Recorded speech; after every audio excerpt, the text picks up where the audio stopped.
Should Apple stop third-party batteries from working fully on iPhones? And can Huawei's HarmonyOS take on Android and win?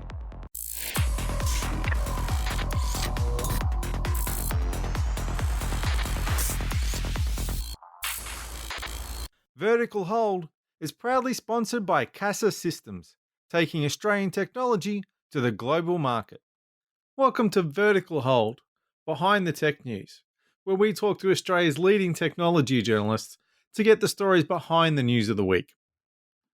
I'm Adam Turner, and I'm joined as always by Alex Kidman, a man who is such a hardcore retro gamer that he's gone back to study Japanese so that he can play the original Donkey Kong.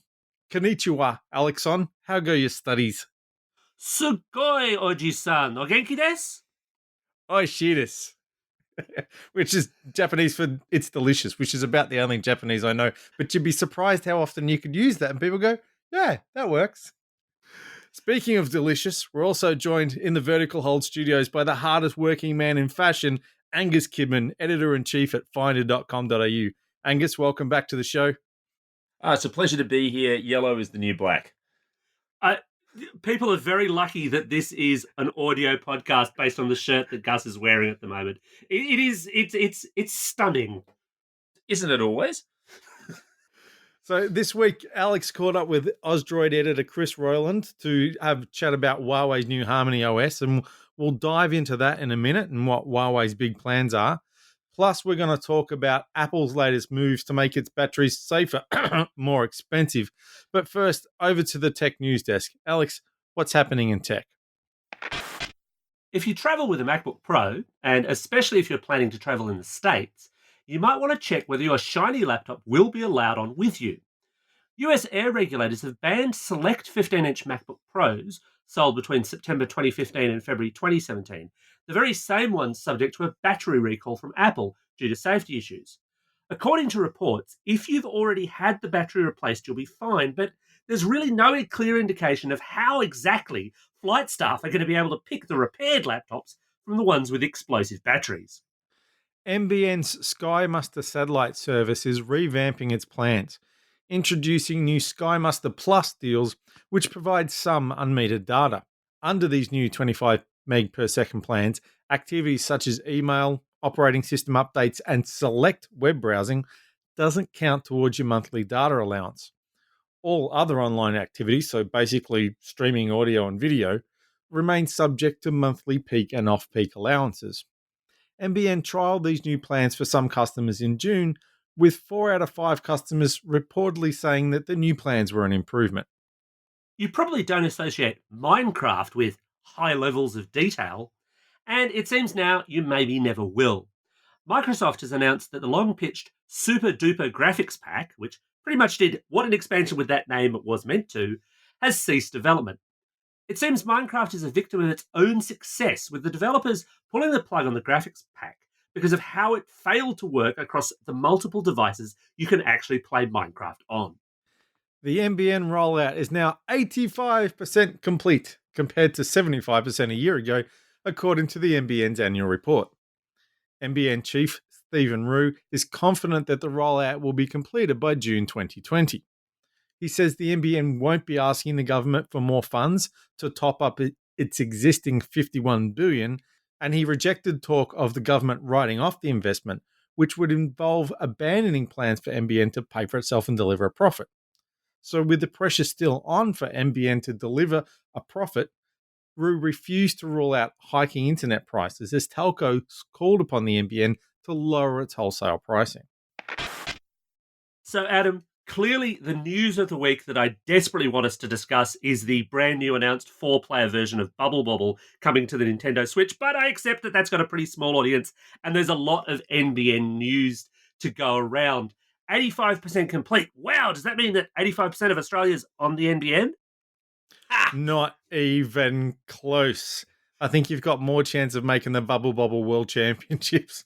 To be specific, this is always the figure I look at in the NBN results. And we're now at a point that about 55% of the people who could sign up to the NBN have signed up to the NBN. That's an improvement on, say, 3 years ago when that figure was hovering around 30, 35. But it suggests that when we get it, assuming that it actually the miracle occurs and it's finished on time, we're not going to be anywhere near the percentage of people that you would hope would be on there, and we're really going to run into a horrible brick wall when 18 months after that everything else gets switched off. I foresee a lot of stories about angry pensioners in everybody's futures. Yeah. And I'm not sure about that 2020 because there's so many premises that they've put in the too hard basket. And then the talk was we will finish the rollout and then come back to them. So I would bet money that June 2020 is when we finish the bits that we knew we could do. And then we go back and try and fix all those ones that we stuffed up. And the question of just how big that tranche is, well, at that point, will be a really interesting one to look at. And how much those ones will cost, because they will be the outliers. They will be the expensive ones to fix. Speaking of costs, though, they actually got a profit this year, I think, for the first time ever. Certainly for the first time in a while, and it was a big shift from last year when they'd had a loss in the order of $100 million. But the notion of profit or loss, it's not really helpful for the NBN because, as Adam was saying, it still owes the government $51 billion. So no matter, you've got to turn over some Apple level profits to start digging into that kind of debt base. Change their policy on batteries for a start. But, well, presumably, though, that's what's driving their talk of saying, look, we're not actually going to lower our prices. And this seems to be... But they can't. But this seems to be in consumer land where we've pivoted to being the pain point. People are realizing, oh, my 18 months is up. I want to continue having a fixed connection for the vast majority of people. It is different for fixed wireless and Sky Muster and so on. But for the vast majority of people, they want to continue having that because they want, the Netflix to flow, basically. And they suddenly realize, well, hang on, my internet bill's going up. That seems to be the big pressure point on them now, but they seem terribly reluctant to blink.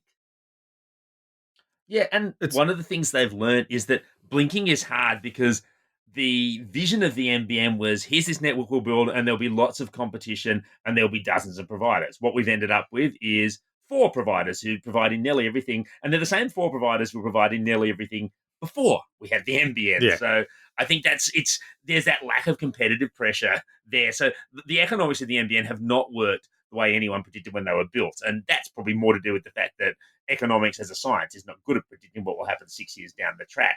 But it's a real bind and there is no obvious way out of it for them.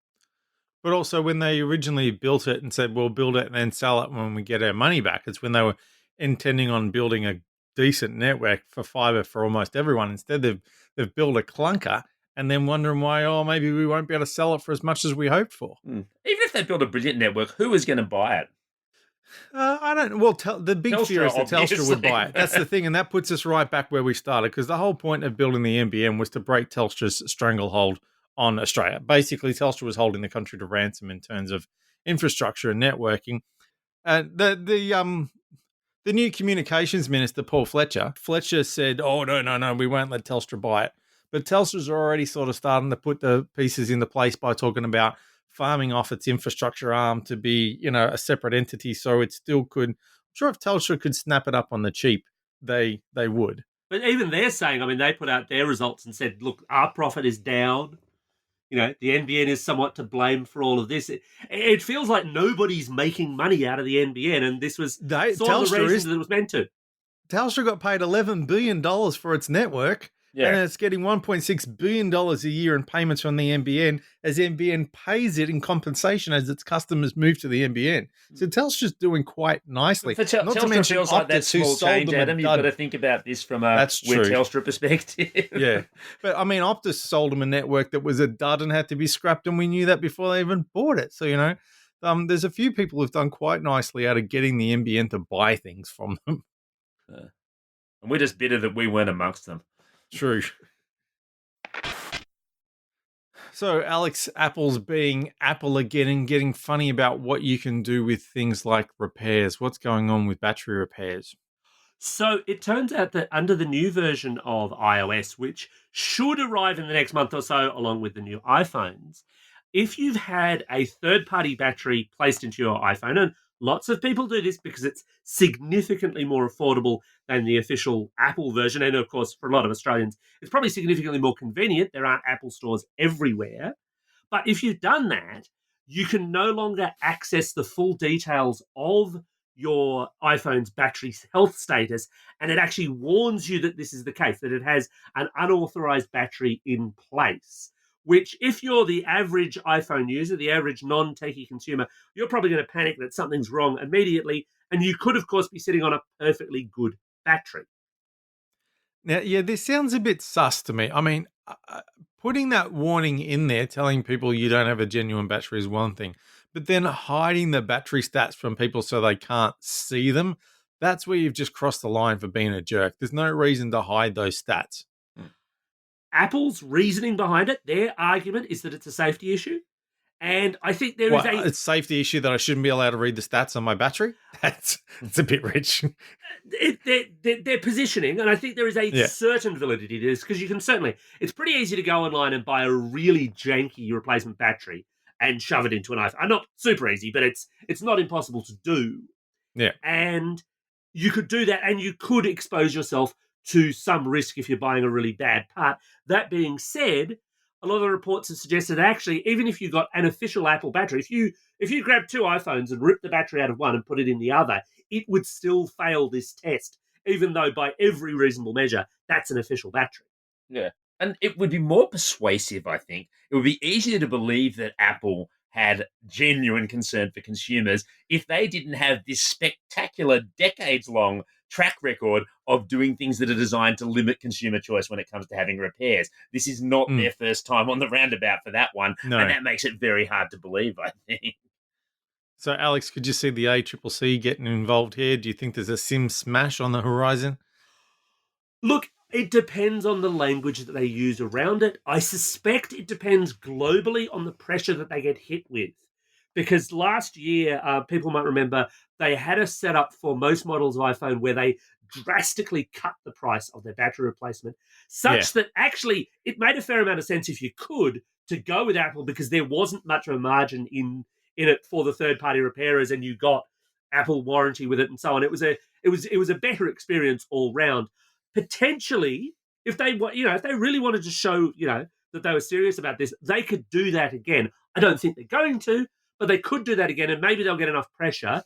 The ACCC could be part of that pressure story, depending on the language they use around it, because that's usually where the ACCC steps in, where they feel that consumers are being deceived or where Australian consumer law is not being met. I'd put the smart money on it not being the ACCC. It's appealing a bunch of other cases at the moment. It's decided to have a big fight about flushable wipes.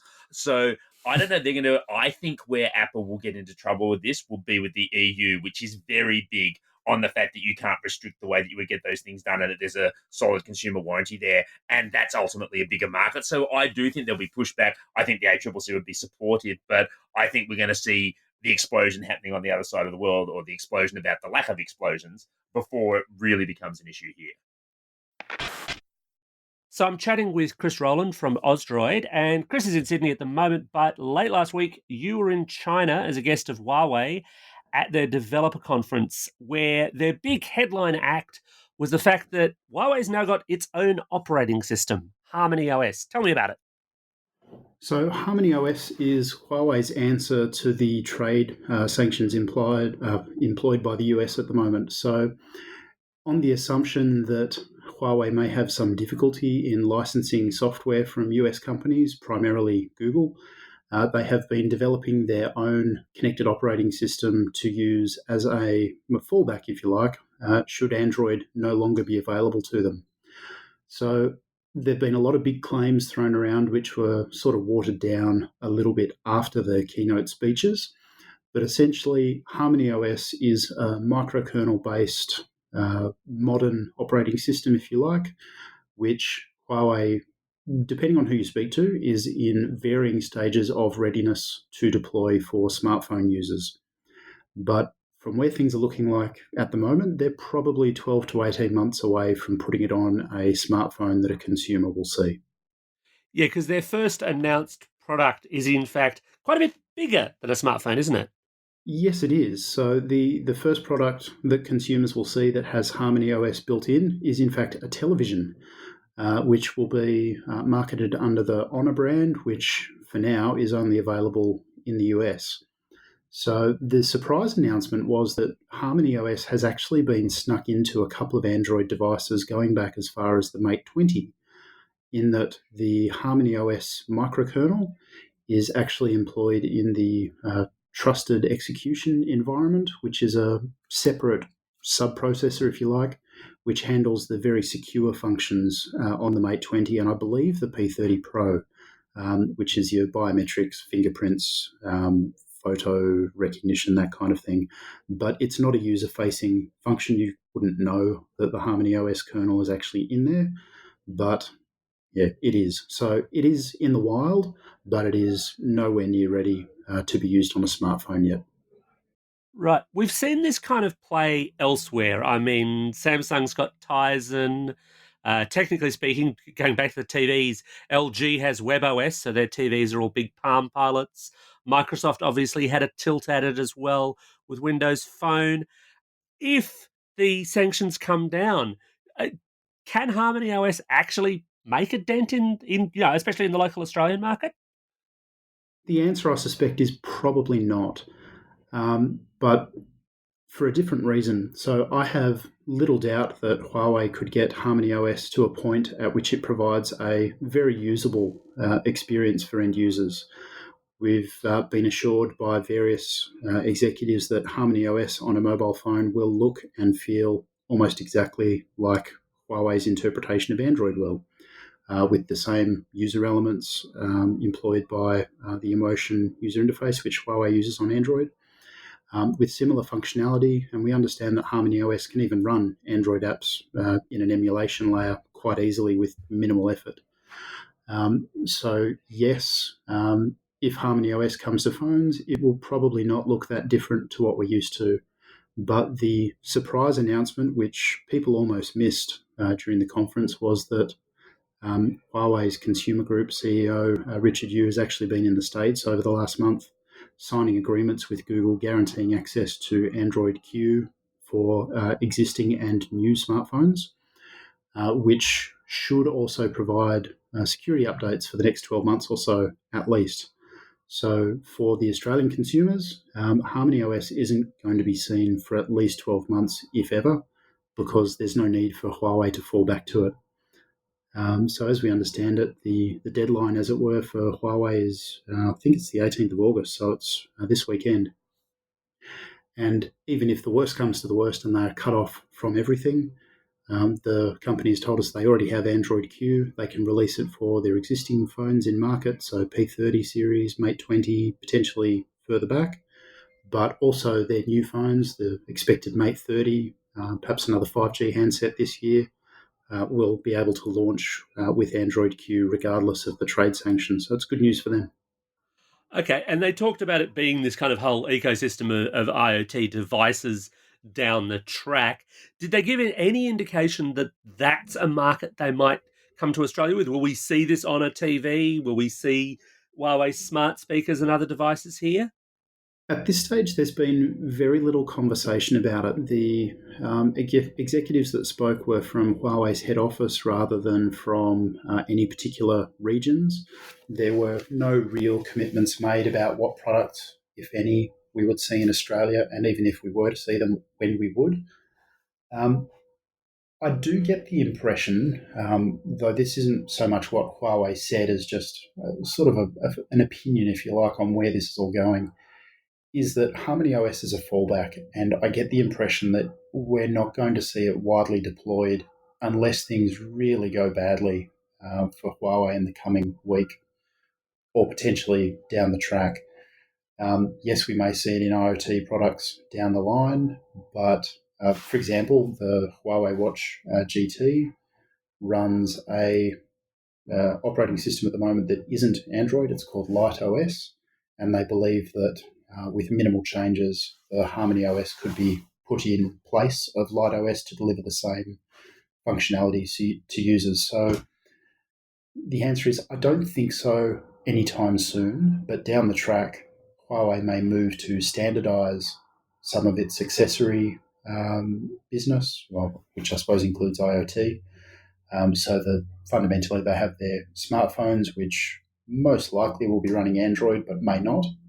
And for everything else, they will have variants of Harmony, which has a common baseline, if you like, between watches, TVs, smart speakers, and the like, with customizations built on top of that. Whether we'll see any of those products in Australia this year or next year, it's too early to say. The company hasn't commented. Fair enough. Does HarmonyOS scale up? Because they've also got, obviously, their MateBook series, which are Windows products. That's Microsoft. That's another US company. From what we understood from the technical briefings, there's no reason why it couldn't. The discussions around Harmony really did focus more on the IoT side of things, so low-power devices more than anything else. But there were some slides in the presentation where references were made to smartphones, laptops, and tablets, those sort of more high-end devices. Now, while they were quite clear that HarmonyOS on a smartphone could provide a comparable experience to an Android device, they said absolutely nothing about it, particularly in a laptop environment where there are a few different operating systems that work in the laptop space. You've got Windows and Mac being the most popular. You've got various Linux-based operating systems that are somewhat less widely used. But whether their Harmony OS could operate in that environment and provide the same level of application support that users are experienced in seeing, I don't know. Could Harmony OS run the applications that users want, like Microsoft Office Suite or Chrome or Firefox? No one said anything about it doing any of those things. And look, it seems remote. Your Linux desktops, for example, can run Microsoft Office using various emulators, but the experience is not great. I could only sort of extrapolate from that Harmony OS on a laptop would be I would call it a jarring experience to begin with. There's just no information that would suggest it would be as smooth as they're claiming the transition from Android to Harmony would be. Did they actually give you any hands-on? I know obviously you did technical briefings. Did they give you some hands-on time with the new OS to see what the experience was like? No, they didn't. And I think they didn't really give a reason for that. What they did do is give us some hands-on time with the new version of the Android OS. So we saw a preview of Android Q running Emotion UI version 10, which is very smooth, as you'd expect. But I have a sneaking suspicion the reason we didn't see HarmonyOS on a smartphone is that it doesn't work on a smartphone yet. Given the claims that were made about being able to transition to HarmonyOS in a couple of days, should they lose access to Android, claims that were very quickly walked back by the software engineering executive, for example, I don't believe that they have HarmonyOS in a state that it's ready even to be shown off to media, much less to be rolled out to consumers. And I don't think you can really fault them for that. If they've obtained a guaranteed supply chain access to Android Q for current and new devices, they'd be wasting their time putting development resources into getting Harmony ready for smartphones at this stage, because for the next 12 months, they would have no need for it. So unfortunately, no, we've really not seen it. Even on the television interface, the demos were quite limited. If you were to do a Google search, for example, for HarmonyOS TV, most of the pictures will just show you a TV with a wallpaper on it rather than a user interface. But the user interface is what you would expect from a TV. It has tiles on it where you can launch various apps and services, and then they take over the full screen and you watch content. It's a TV. How complex can it be? I think the real challenge will be to see, can they deliver HarmonyOS on a smartphone as they claim? And if they can, will it actually look a lot like Android and work a lot like Android, which is another claim they've made? The short answer is today, I don't think so. Maybe in 6 months' time they can, but I don't think it's ready. Well, folks, that's just about it for another fine episode of Vertical Hold. So, what do you think? Can HarmonyOS beat out Android? Is Apple playing fair when it comes to battery status figures for third-party batteries? And what is the real future looking like for the NBN? Let us know via Twitter or the Vertical Hold Facebook page. Thanks again to Angus for joining us for the show. Pleasure as always. And thanks again, everyone, for listening. I know I keep banging on about it, but we really appreciate it if you can get out there, give us a good review, give us a shout out, and help spread the good word.